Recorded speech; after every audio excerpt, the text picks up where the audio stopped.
Le Moyen-Âge est à la mode et j'en suis très heureux parce que je crois que cette époque a été absolument décisive. Je t'ai dit qu'elle soutenait sa thèse le 28 ? Une thèse sur quoi ? Les chevaliers paysans l'ont mis au lac de Paladru. Au lac de Paladru ! Passion médiéviste, l'histoire médiévale vue par ceux qui l'étudient.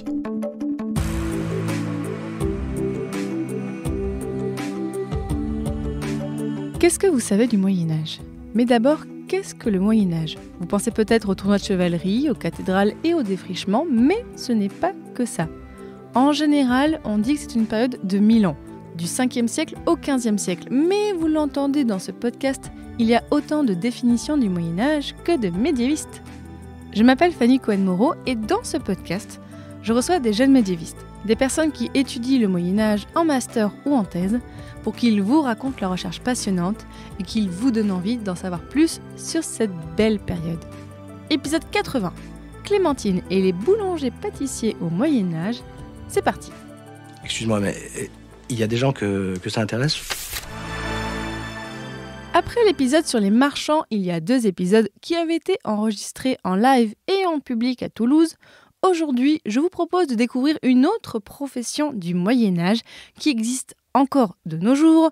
Et encore une fois, on enregistre à Toulouse aussi, mais sans public cette fois parce qu'on est aujourd'hui à la Maison de l'Image et du Numérique de l'Université de Toulouse, donc je les remercie beaucoup pour l'accueil. Et aujourd'hui, notre invitée, notre guide dans tous ces sujets, c'est Clémentine Stuneau. Bonjour Clémentine. Bonjour. Alors Clémentine, tu es depuis 2015 en thèse sur le sujet donc des métiers de bouche à l'alimentation d'une ville, Toulouse, 1140-1530. Et donc tu es sous la direction de Sophie Brouquet à l'Université Toulouse Jean Jaurès au laboratoire Framespa. Et tu es aussi en parallèle enseignante au lycée de Castres depuis 2011. Et donc avec toi, nous allons parler de tous ces métiers de la nourriture, qui est un sujet que j'ai peu abordé dans ce podcast, alors que c'est quand même très important pour l'histoire et pour le Moyen-Âge, bien sûr. Alors déjà, pour commencer, Clémentine, pourquoi est-ce que tu as voulu travailler sur le Moyen-Âge ? Qu'est-ce qui t'a attiré dans cette période ? C'est une période que j'ai beaucoup parcourue depuis que je suis enfant, parce que mes parents avaient l'âme du patrimoine.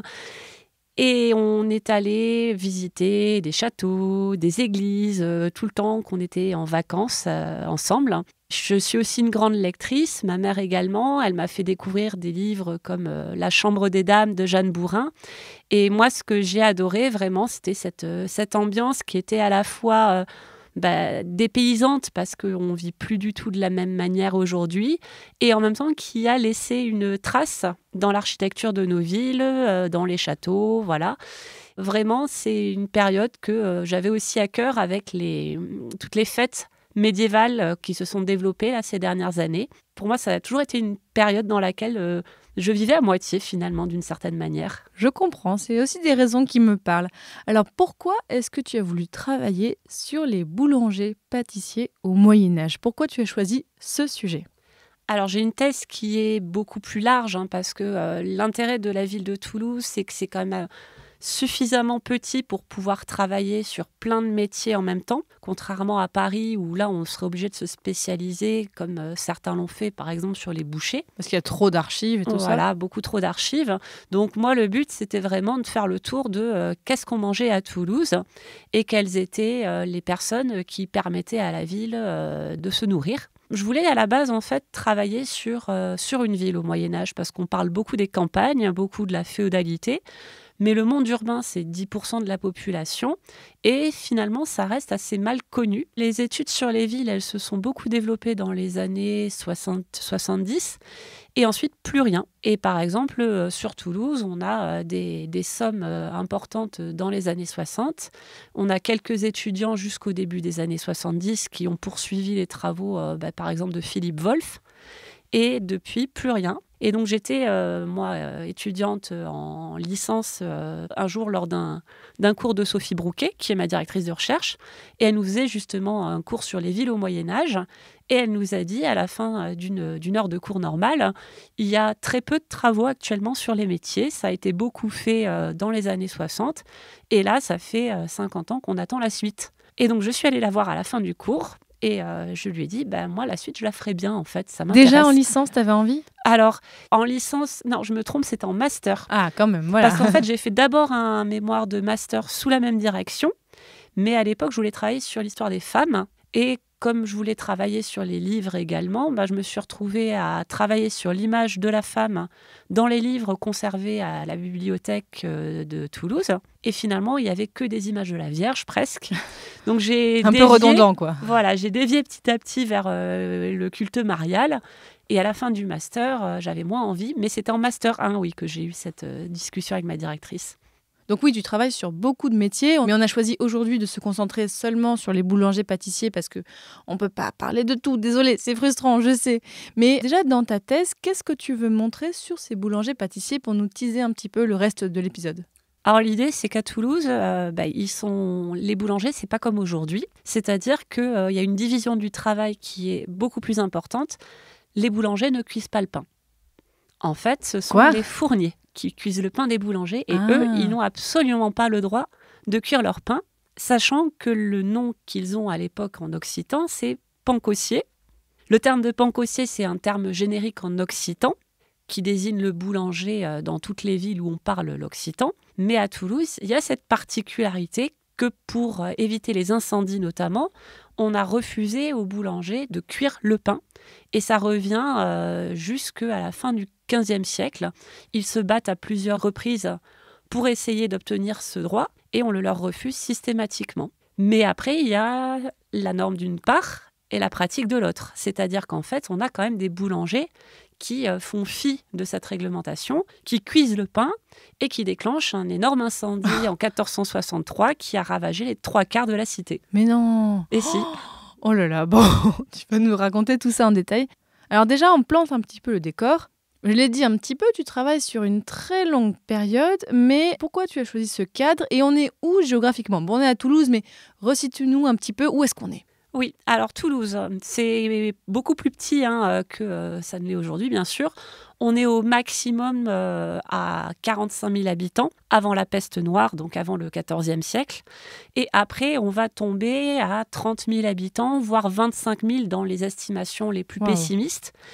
Et on commence à remonter un petit peu la pente à la fin du XVe siècle. Donc Toulouse, c'est une ville qui est au départ sous l'autorité d'un comte, jusqu'à ce qui est la croisade contre les Cathares, donc la croisade albigeoise, où les comtes de Toulouse vont perdre le pouvoir et c'est le roi de France qui met la main sur la ville. Mais il laisse quand même un gouvernement local qui s'était installé pendant cette croisade fonctionner. Donc on a un consulat avec des capitouls à sa tête. Et à partir du milieu du XVe siècle, on a le Parlement qui se met en place et qui représente le pouvoir royal dans la ville. Donc on a un pouvoir local, entre guillemets indépendant, qui gère la ville. Voilà, en fait, le roi lui laisse certaines marges de manœuvre. Dans certains domaines, ils sont autonomes et dans d'autres, ils doivent composer avec le Parlement. Et dans le domaine de l'alimentation, justement, ils sont amenés à composer parce que l'alimentation, c'est quand même le nerf de la ville. Et à l'époque, à Toulouse, est-ce que tu peux nous dire aussi, c'est quoi les spécialités de la ville ? Quelles sont les grandes forces de la ville ? Alors, la grande force de la ville, ça va être le commerce des draps.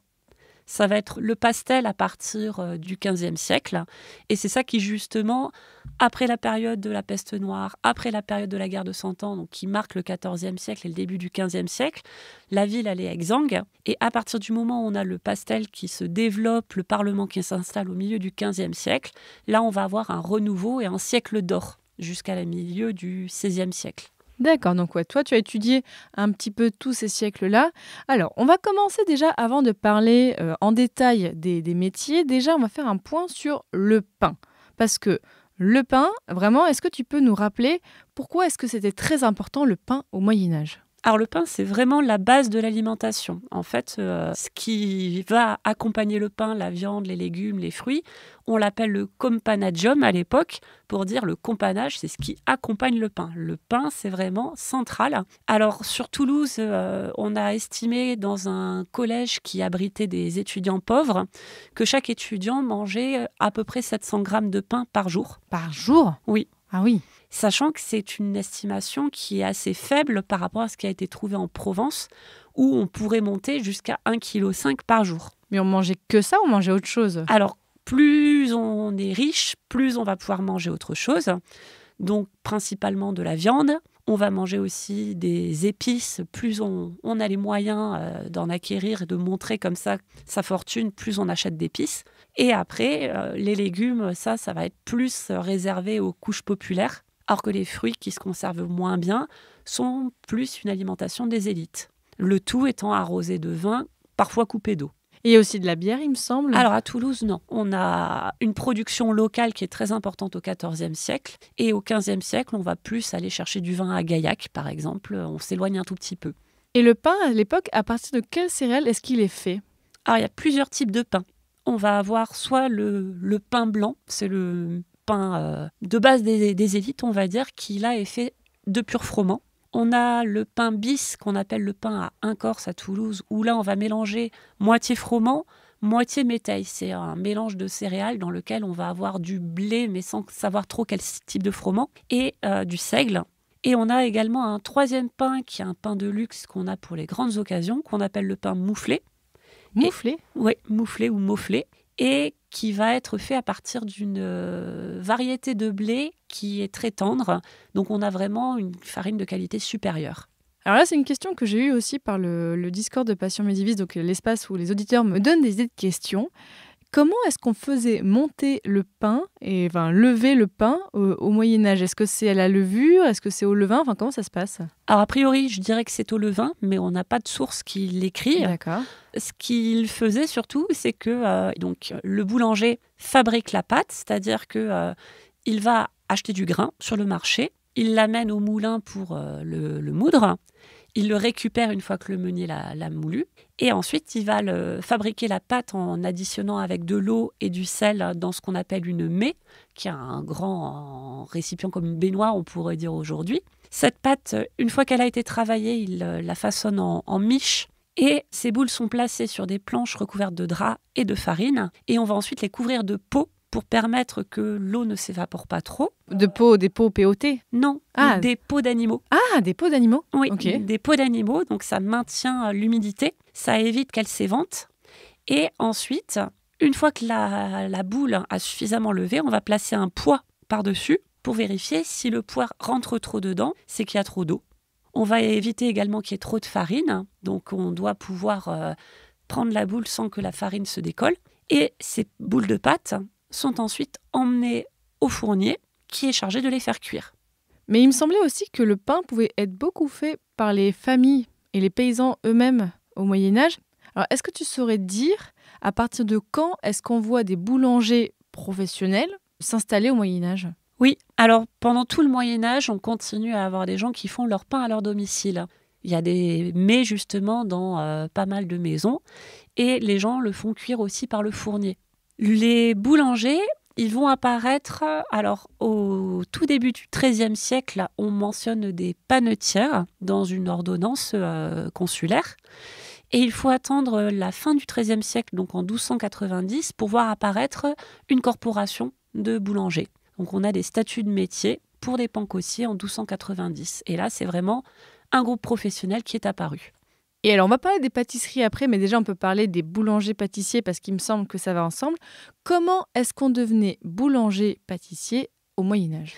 Alors, à la base, les deux peuvent être séparés. D'accord. Et même les deux devraient être systématiquement séparés, mais ce n'est pas le cas dans la réalité. Donc, les pâtissiers, eux, ils créent une corporation au début du XIVe siècle, en 1316.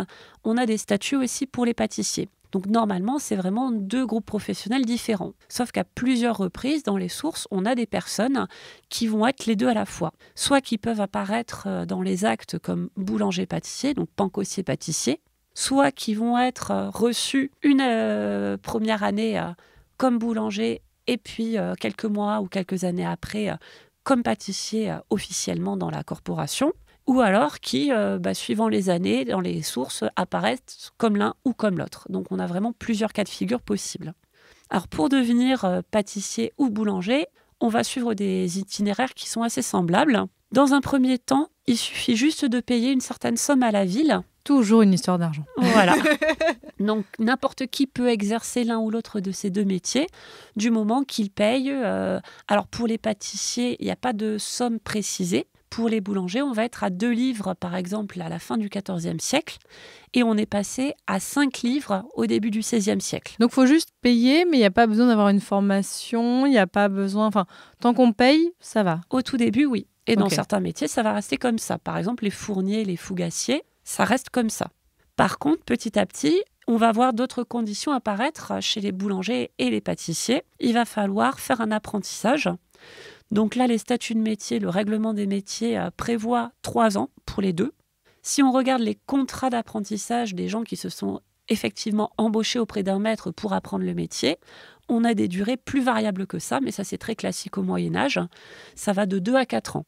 Mais on n'est quand même pas si loin des termes fixés par la loi.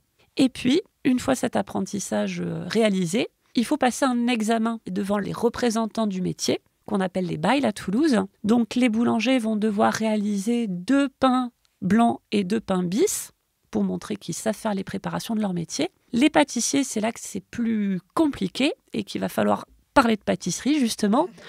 Eux, leur chef-d'œuvre, leur examen, n'a pas grand-chose à voir avec les produits de base qu'ils vendent au quotidien. Donc les pâtissiers, la base de leur travail, c'est de fabriquer des pâtés. Donc en fait, les pâtés à l'époque, c'est plutôt des espèces de tourtes qui sont à la base soit à la viande, soit au poisson quand c'est salé. Soit on va avoir également des pâtés de poire pour le sucré. Ils font aussi des flans à base d'œufs et de lait.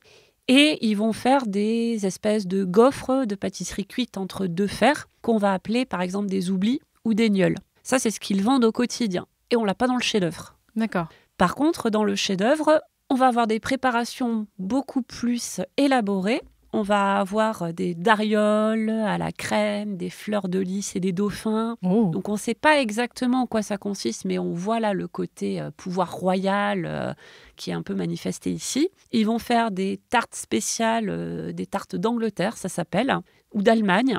On ne sait pas exactement en quoi elles consistaient. Ce qu'on sait, c'est qu'on les retrouve dans les banquets des Capitouls à la fin du XVe siècle. Donc là, vraiment, les pâtissiers, eux, leur chef-d'œuvre, c'est montrer qu'ils sont capables de faire des produits de luxe qu'on pourrait leur demander s'ils servaient ce qu'ont fait certains pâtissiers à la table, justement, des Capitouls. Lors des banquets des Capitouls, il est d'usage de faire appel au service d'un pâtissier.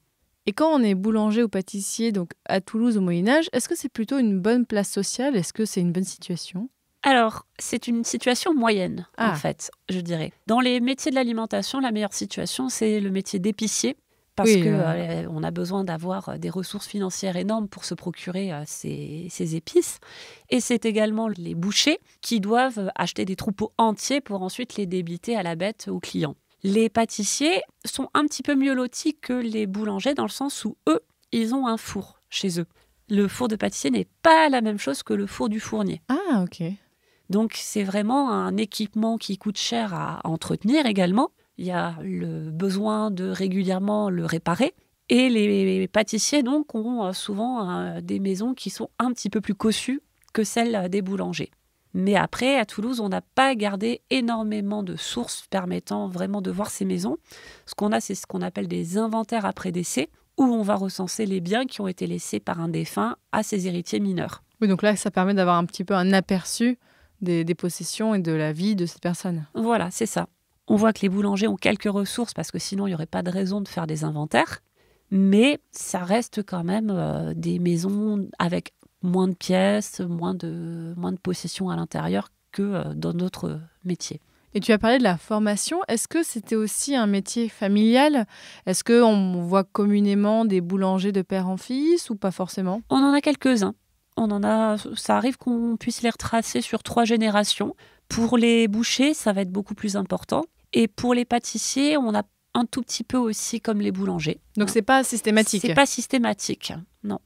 Et est-ce qu'il y avait des femmes qui pouvaient exercer ce métier, qui pouvaient avoir officiellement le titre de boulangère ou pâtissière? Alors, de boulangère, oui, c'est sûr. De pâtissière, je n'en ai pas trouvé. Mais chez les boulangers, au début du moment où ils deviennent un métier, qu'ils ont des statuts à la fin du XIIIe siècle, on parle des boulangers et boulangères systématiquement dans tous les articles des statuts. Ah, donc on a de l'écriture inclusive dès cette époque-là. Voilà, exactement. Voilà, quand il y a des gens qui disent « Ah, écriture inclusive, c'est nouveau, nanana », non, en fait, au Moyen-Âge, ça existait déjà. Exactement. Malheureusement, ça disparaît. Ah, zut, bon, ça existait. Déjà, ça existait. Un siècle plus tard, en 1389, quand les statuts sont réécrits, on ne parle plus que des boulangers pour les hommes. Et les seules femmes qu'on va voir, ce sont les veuves qui ont le droit de reprendre l'atelier pendant la minorité du fils qui va ensuite succéder à son père. Donc on a eu une courte période où les femmes pouvaient être boulangères à titre individuel. Sauf qu'une fois de plus, entre la théorie et la pratique, il y a des différences.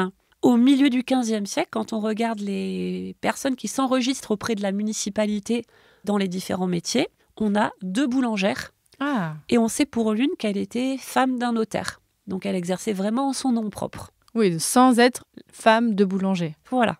Et est-ce que les boulangers-pâtissiers pouvaient exercer d'autres activités en même temps ? Oui, alors j'ai un cas qui est très intéressant par rapport à ça.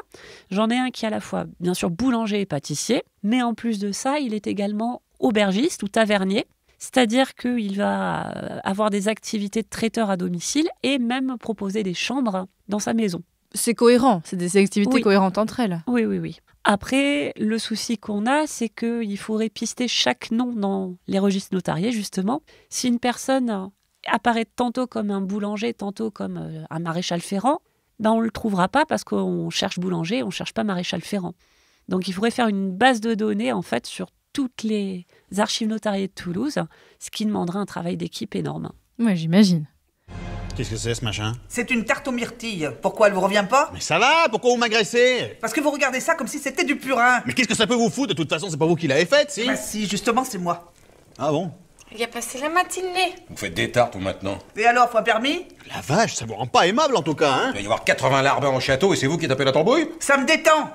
Vous savez, c'est quand même pas grave de pas savoir faire des tartes, hein ? Non, vous en faites pas. Oh, mais je m'en fais pas, je vais m'entraîner jusqu'à ce que ça marche. Vous voulez dire que vous allez en refaire ? Tous les jours ? Tous les jours ? Non, mais je vais varier les fruits, vous inquiétez pas. Et vous allez varier la pâte aussi ? Non, mais n'exagérez pas non plus, je vous demande quand même pas de manger des briques. Sans vouloir la ramener, la seule différence concrète avec des briques, c'est que vous appelez ça des tartes, hein. Si vous faisiez des confitures, mère, les petits-enfants, ils adorent ça. Ouais, puis ils pourraient en manger tout de suite au moins. Tandis que ça, avant 1 an, ils ont passé de Chico de toute façon. Ah, puis attention, faut pas s'amuser à attaquer ça avec des dents de lait, hein. On vient d'entendre un extrait de la série Kaamelott, peut-être que certaines personnes auront reconnu, et d'un extrait assez fameux où on parle d'une tarte à la myrtille, qui n'a pas l'air très comestible. Alors raconte-nous Clémentine, est-ce qu'on avait des tartes au Moyen-Âge ? Alors on a des tartes, mais plutôt des tartes salées. Sinon on va avoir des pâtés de fruits, comme je disais, pâtés de poire, à la rigueur pâtés de pommes. Mais souvent, les fruits, on va les consommer en forme de compoté, on va les manger crus. Donc la tarte à la myrtille, c'est pas on n'en médiéval. aurait pas eu. Alors justement, parlons un peu plus des pâtisseries parce que on a l'habitude aujourd'hui, on imagine les pâtisseries, on voit les choses à la crème et tout ça. Alors à partir de quand est-ce qu'on parle de pâtisserie au Moyen-Âge ? Alors le terme de pâtisserie n'existe pas. Ah, zut. À chaque fois, il précise le type de gâteau concerné, mais on n'a pas une définition générale parce que les pâtissiers, en tout cas à Toulouse, tout à l'heure je parlais de leur chef-d'œuvre, mais ils ne font pas que des pâtisseries. Ils vont également faire des services de traiteurs. C'est eux qui vont fabriquer les saucisses. C'est eux qui vont faire cuire la viande au four ou dans des cassolettes. Rien à voir, quoi. Donc, ils sont vraiment... c'est plus l'ancêtre du traiteur que un simple pâtissier comme on aurait aujourd'hui. Oui, donc en fait, le terme est le même, mais ce que ça renvoie a totalement changé entre le Moyen-Âge et aujourd'hui. Oui, et je pense qu'il est même différent d'une ville à l'autre. Parce qu'à Paris, par exemple, on a plus de divisions. Ce dont je vous parle, là, ce seraient les rôtisseurs qui le feraient. Donc ouais, on voit que là, on parle aujourd'hui beaucoup de Toulouse, mais ça peut être différent selon les villes. C'est ça. Est-ce qu'il y a quand même des choses qui pourraient, nous, en tant que personnes du 21e siècle, nous donner un peu l'eau à la bouche ? Ou est-ce qu'on voit que ce qu'ils faisaient à l'époque, c'est plus du tout ce qu'on mange aujourd'hui ? On a quand même des gaufres qui... Ça existe déjà à l'époque ? C'est ça, ça s'appelle des gnôles. Donc à Toulouse, on trouve déjà des gaufres ? Oui. Mais c'est plutôt un peu plus belge maintenant aujourd'hui quand on imagine. Et en fait, là, on en trouve à Toulouse. Oui, mais en fait, c'est des pâtisseries qui sont cuites entre deux fers comme les gaufres qu'on trouve aujourd'hui. Elles sont sans doute beaucoup plus fines. Ce serait plus des gaufrettes à la rigueur qu'on va avoir. Et tu disais aussi tout à l'heure, on a beaucoup de choses en fait finalement salées. Le sucré, à cette époque-là, on en trouve moins ? Alors, le sucre, c'est considéré comme une épice. C'est un produit qui est assez rare, assez cher. On va l'utiliser avec beaucoup plus de parcimonie qu'aujourd'hui. Et on va quand même avoir les pâtissiers qui utilisent du sucre pour vraiment les jours de fête. C'est limité aux jours de fête, principalement. ou alors à l'alimentation des élites. J'avais vu aussi que le sucre au Moyen-Âge était parfois considéré comme un médicament, presque comme un remède. Oui, le sucre, c'est ce qu'on va donner aux malades. Quand on pense qu'une personne elle a un estomac un petit peu fragile, on va lui donner du sucre, on va lui donner du riz, on va lui donner du lait de poule, des choses comme ça. C'est pas un produit commun. Ça commence à le devenir à la fin du XVe siècle. Oui, donc on est plutôt fin Moyen-Âge à cette époque-là. Et à cette époque-là, le sucre, il est fait à partir de quoi ? Donc c'est du sucre de canne qu'on a découvert au moment des croisades en fait. Et il va falloir attendre le XVIe siècle qu'on l'implante dans les îles comme les Açores et puis ensuite l'Amérique pour que ça se démocratise vraiment. Donc avant les croisades, il n'y avait pas de sucre en Europe occidentale. On mangeait du miel. Ah ben oui. Oh, non mais moi je trouve ça incroyable à chaque fois d'imaginer tout ce côté, l'alimentation était totalement différente. Alors, on a dit tout à l'heure que les familles faisaient beaucoup parfois leur pain, mais alors à qui vendaient les boulangers-pâtissiers ? Est-ce qu'il y avait aussi peut-être différents types de boulangers-pâtissiers selon les clientèles ? Alors on a certains boulangers qui travaillent pour des institutions religieuses, donc pour des couvents par exemple, et pour le collège d'étudiants dont je parlais au tout début. Là, ils passent des contrats annuels et ils ne travaillent que pour ces personnes-là.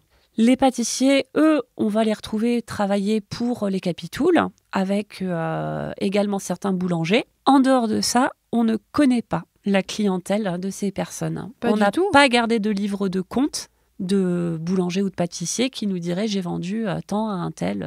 Donc on ne connaît pas leur clientèle, malheureusement. Mais on peut imaginer peut-être que selon les produits, selon les pains que tu as dit étaient un peu plus précieux, là forcément il y a différence dans les clientèles.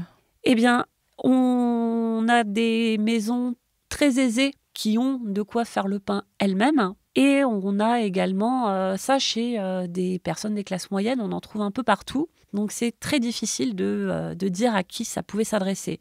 Les pâtissiers, par contre, ont sans doute une clientèle beaucoup plus aisée. Ou en tout cas, une clientèle qui va aller les voir les jours des fêtes. Alors Clémentine, pour tes recherches, sur quelles archives est-ce que tu as travaillé pour en savoir plus donc sur ces boulangers-pâtissiers ?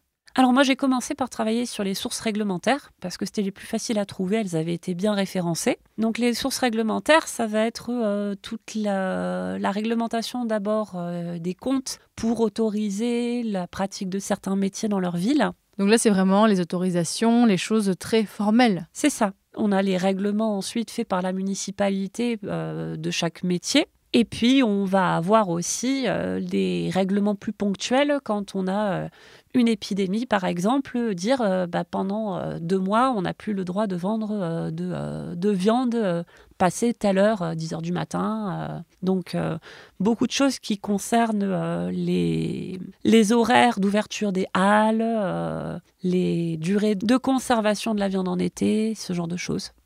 Et puis ensuite, on a quelques sources judiciaires qui montrent que ces règlements ne sont pas appliqués. Toujours pratique les sources judiciaires pour ça.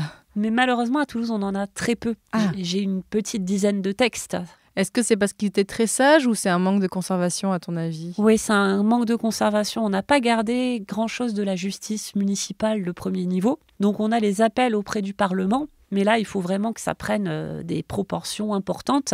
Et on va avoir des affrontements, par exemple, entre les boulangers et les fourniers. Parce que les boulangers qui sont obligés de passer par des fourniers disent « Oui, mais au moment des fêtes de Noël, ils nous réclament du vin, ils nous réclament des étrennes, sinon ils ne cuiront pas notre pain. » Et puis, ils ne le cuisent pas bien. Et donc, on a des petits conflits comme ça entre métiers qui ressortent. Et on se dit, c'est dommage qu'on n'ait pas plus de sources parce que si, dans le peu qu'on a conservé, on a déjà ce genre de choses intéressantes, qu'est-ce qu'on aurait pu avoir en plus, quoi. Alors ensuite, les sources que j'ai également, ça va être des sources fiscales qui permettent de voir non seulement les impositions suivant les types de métiers, mais également leur répartition à travers la ville, ce qui permet de faire une cartographie de ces métiers. Est-ce que tu peux nous dire où étaient plutôt les boulangers-pâtissiers à Toulouse ? Ah bah oui, ils sont un peu partout. On les trouve vraiment partout. Ça va être d'autres métiers où là, on a vraiment une répartition très spécifique. Les meuniers, on va les trouver au bord de la Garonne. Oui, il y a des répartitions plutôt logiques par rapport à leur métier. Voilà, c'est ça. Donc ça dépend vraiment des métiers et on n'a pas les mêmes logiques à l'œuvre. Ensuite, j'ai également utilisé, comme je le disais, les sources notariales pour voir le patrimoine de ces différentes personnes. Donc les inventaires et tout ça. Voilà. Et puis, pour voir aussi les contrats d'apprentissage, les relations qu'il y avait entre les individus qui étaient dans ces différents métiers. Il y a également les testaments qui permettent d'approcher un peu leur religiosité, même si ça reste quelque chose de très classique à la fin du Moyen-Âge. Et alors, quelles sont les difficultés que tu as pendant tes recherches ? La première difficulté, c'est la masse de sources à mobiliser. Savoir jusqu'à quel point je dois justement faire des sondages dans les archives notariales et à quel moment je vais dire stop, là je m'arrête. Parce que tu pourrais en faire de façon éternelle presque. C'est ça. La deuxième difficulté, ça va être de réussir à les lire, ces documents, parce que non seulement la langue est différente. C'est quelle langue ? Alors j'ai une bonne moitié qui va être en latin. Dans la moitié restante, une grande majorité en occitan et peut-être aller 10% maximum en français. Et l'occitan à cette époque-là, est-ce que c'est comme l'occitan aujourd'hui ou est-ce qu'il y a un vrai occitan médiéval ? Non, ça dépend vraiment de où on est, suivant qu'on est à Toulouse ou à Rodez, par exemple, ça ne va pas être le même occitan. Donc oui, donc tu as du mal à déchiffrer toutes ces archives ? Voilà, et puis il y a l'écriture également qui se transforme en plus au fur et à mesure des siècles. Et quand on arrive au début du XVIe siècle, ça devient très difficile à lire. Oui, en fait, on a cette image comme quoi au Moyen-Âge, c'était compliqué de lire. Et l'époque moderne, non. En fait, non. C'est à l'époque moderne où c'est vraiment horrible, on est d'accord ? C'est ça, oui. Au Moyen-Âge, à la rigueur, ce qui est compliqué au XIIIe siècle, c'est qu'il y a beaucoup d'abréviations. Mais l'écriture se déchiffre très facilement. Les abréviations, c'est presque un jeu de piste, je trouve, parfois, de comment réussir. Attends, mais là, il y a un P barré. Alors ça veut dire ça, c'est ça. Enfin, vraiment, comme on voit des gens qui prennent des notes aujourd'hui, c'est la même chose. Exactement. Et au contraire, est-ce que tu as eu des bonnes surprises pendant tes recherches ? Alors, la bonne surprise que j'ai eue, c'est de découvrir que le boulanger-pâtissier tavernier dont je parlais tout à l'heure, je le retrouvais quasiment tous les jours quand j'allais aux archives chez les notaires. Oh, c'est super ça ! C'est une personne qui était très bien intégrée dans les réseaux de la ville, qui a fait énormément de prêts, qui a laissé un inventaire après décès, un testament, qui a passé plein de contrats. Et donc, quand je partais aux archives le matin, je me disais, je vais aller retrouver Mas Gastassel aujourd'hui. Il s'appelle comment ? Mas pour Mathieu, en fait, Gastassel. Et il vient a priori de Bretagne. En tout cas, sa sœur y habite encore. Qu'est-ce qu'il faisait en Toulouse alors ? Eh bien, malheureusement, c'est là qu'on manque d'informations, une fois de plus. Oui, donc c'est sympa. Donc tu le retrouvais, tu avais un petit peu ton compagnon dans les archives de temps en temps. Voilà, c'est ça. Tu as mentionné les fougassiers. Alors moi, la fougasse, je connais la fougasse d'Aigues-Mortes. C'est vachement bon, j'adore ça. C'est quoi les fougassiers à l'époque ? Alors, les fougassiers, c'est des personnes qui sont spécialistes d'un pain vraiment de luxe fait avec de la fine fleur de farine qui est cuite sous la cendre, donc vraiment un pain qui est très léger, qu'on va vendre seulement au moment des fêtes, qui sont liés jusqu'au XVe siècle au boulanger. Au départ, ils ne forment pas un groupe à part. Et on ne parle d'eux que pour dire dans les statuts, attention, quand le prix du pain devient trop élevé et qu'il faut faire des restrictions, première chose qu'on va interdire, c'est la fabrication de fougasses. Et à partir de 1407, ils réussissent à être suffisamment puissants pour former un groupe professionnel à part, doté de leur propre statut. Et donc avec moins d'interdictions et tout ça, avec plus de privilèges. Voilà, c'est ça. Capables vraiment de faire entendre leur voix auprès de la municipalité. Mais qui fixait le prix du pain à cette époque-là ? Alors c'est la municipalité qui fixe ce prix et qui va faire chaque année des expériences pour voir quel va être le meilleur prix pour le pain. Le but étant que les consommateurs n'aient pas un prix trop élevé pour leur bourse, mais que les boulangers aient de quoi se rémunérer suffisamment pour accepter de continuer à faire le pain. Est-ce que lorsqu'il y a des mauvaises récoltes, qu'il y a moins de blé, il y a moins de grains, est-ce que là le prix change ? Alors le prix ne change pas. Ce qui va changer, c'est le poids du pain. Le poids, En fait, on a... le prix au kilo, quoi. Enfin, le kilo du prix. Voilà. En fait, pour éviter que justement il y ait des émeutes, on fixe pendant une majeure partie du Moyen-Âge un prix qui ne bougera pas et on va voir quelle quantité de pain on arrive à faire à ce prix-là en fonction du coût des céréales. Et il y a dans les statuts des boulangers indiqué que quand les mines de blé, c'est la quantité, l'étalon de l'époque, quand les mines de blé vaut tel prix, eh bien on a le droit de faire du pain de tel poids. Et ça varie, on a des échelles très fines pour dire, dès que ça bouge un petit peu, hop, on ajuste. Et c'est la municipalité qui va donner aux boulangers les poids qu'ils doivent utiliser. Donc techniquement, le prix du pain change. Le prix du pain habituel, pour nourrir une famille, si on doit faire moins lourd, ils vont devoir payer plus cher pour nourrir tout le monde. On est d'accord. Et d'ailleurs, à partir de la fin du XVe siècle, on utilise le système parisien qui vient d'être mis en place.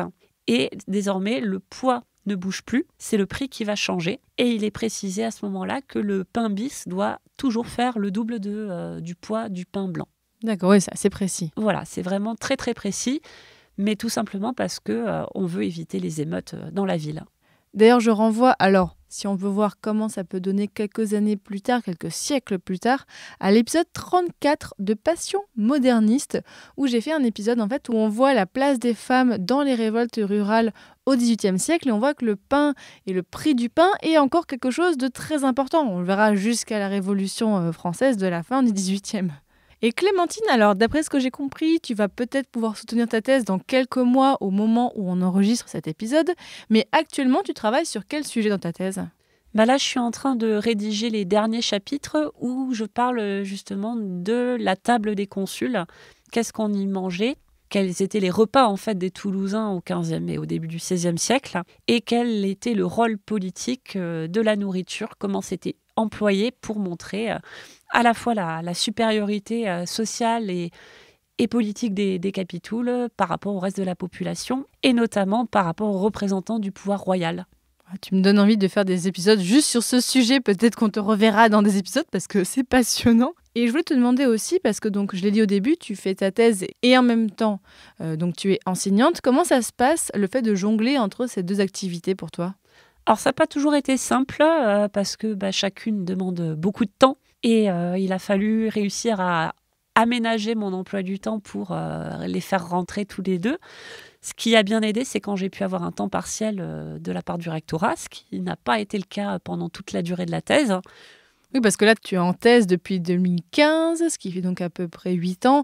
C'est de plus en plus rare de voir des thèses aussi longues. Donc là, c'est justifié par ta situation, j'imagine. Oui, voilà. Là, en fait, je me suis inscrite en 7e année. J'avais fait une année de césure parce que j'avais passé la certification d'anglais pour pouvoir enseigner en classe européenne. Et donc, j'avais eu la possibilité de mettre entre parenthèses ma thèse pendant 1 an, le temps de préparer cet examen. Mais c'est vrai que les écoles doctorales sont de plus en plus réticentes à ce que les thèses durent aussi longtemps. Donc, je suis assez chanceuse de pouvoir la terminer dans ces conditions-là. Alors, pour finir, Clémentine, est-ce que tu aurais un conseil, alors là, c'est un petit peu large, pour quelqu'un qui voudrait étudier l'alimentation à la fin du Moyen-Âge, ou éventuellement, est-ce que tu as des suggestions de sujets qui mériteraient d'être étudiés par des futurs chercheurs ou chercheuses éventuellement ? Alors, sur l'alimentation, il y a déjà pas mal de travaux qui ont été faits sur l'Italie, sur l'Espagne, sur Paris, sur la Provence. Donc, à la rigueur, aller chercher sur d'autres aires géographiques me paraîtrait peut-être faisable. En termes de sujets, moi, ce que je me dis, dans l'époque dans laquelle on vit, retravailler sur les épidémies me paraîtrait vraiment intéressant. Pourtant, récemment, j'imagine que ça a été un peu... On en a reparlé pas mal récemment. Oui, mais justement... Le temps que la recherche se mette en place, notamment sur les périodes anciennes, là, moi, quand je travaille sur l'alimentation à Toulouse, je vois passer des épidémies, je vois des mesures qui sont mises en place pour les éviter. Et je me dis, il faudrait que j'aille voir un petit peu plus comment on s'y prenait à l'époque. Et ça marchait pas. Voilà. Pareil, quand on travaille sur l'alimentation, on voit aussi beaucoup passer de problèmes de pollution. Et par exemple, qu'est-ce qu'on a ? Avec les abattoirs qui sont une gêne énorme à l'intérieur de la ville, parce qu'on veut que les gens puissent voir la marchandise tuée sur place. Mais il y a toute la question d'évacuation des déchets. Pour le pain, on va voir les boulangers qui se plaignent que les fourniers font tomber leur pâte dans la rue quand ils vont récupérer. Ou alors qu'ils la font récupérer par les portefaix qui s'occupent aussi du transport des pestiférés. Et donc, c'est voilà... Il y a pas mal de questions comme ça sur l'hygiène, sur les maladies, sur la pollution qui me paraissent avoir été un peu abordées, mais pas suffisamment au vu de tout ce qu'on pourrait trouver dessus.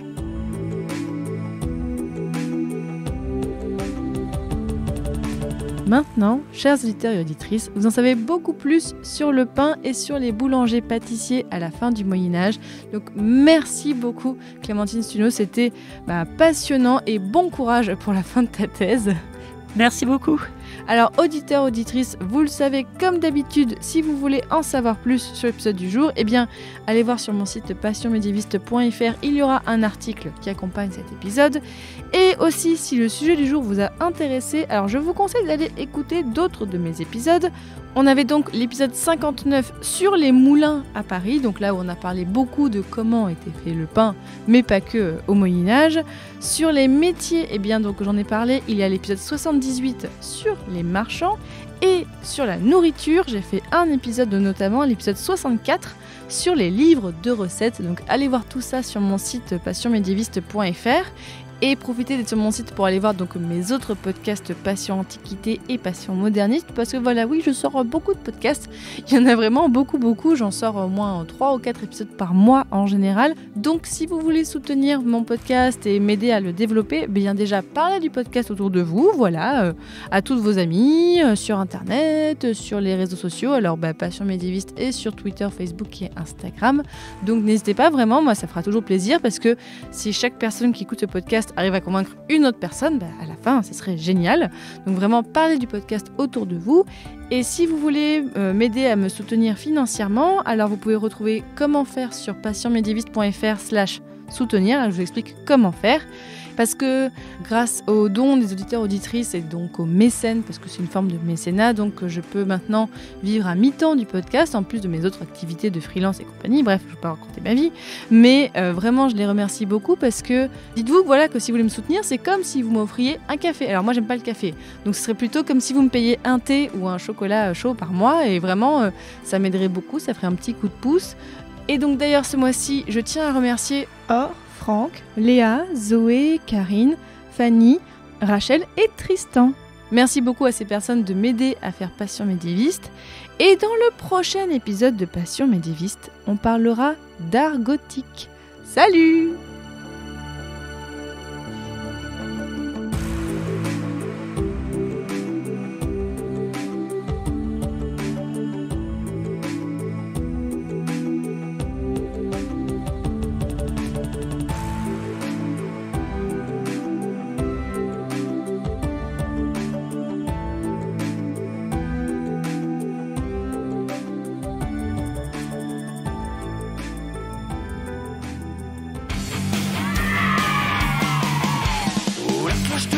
Vient de sonner. Les petits enfants ont bien travaillé. 18 sur 20. Et avant de rentrer chez eux, s'ils ont un petit creux, ils pourront faire un tour dans un endroit très merveilleux. Boulangerie, pâtisserie, des petits gâteaux à tout moment du tantôt.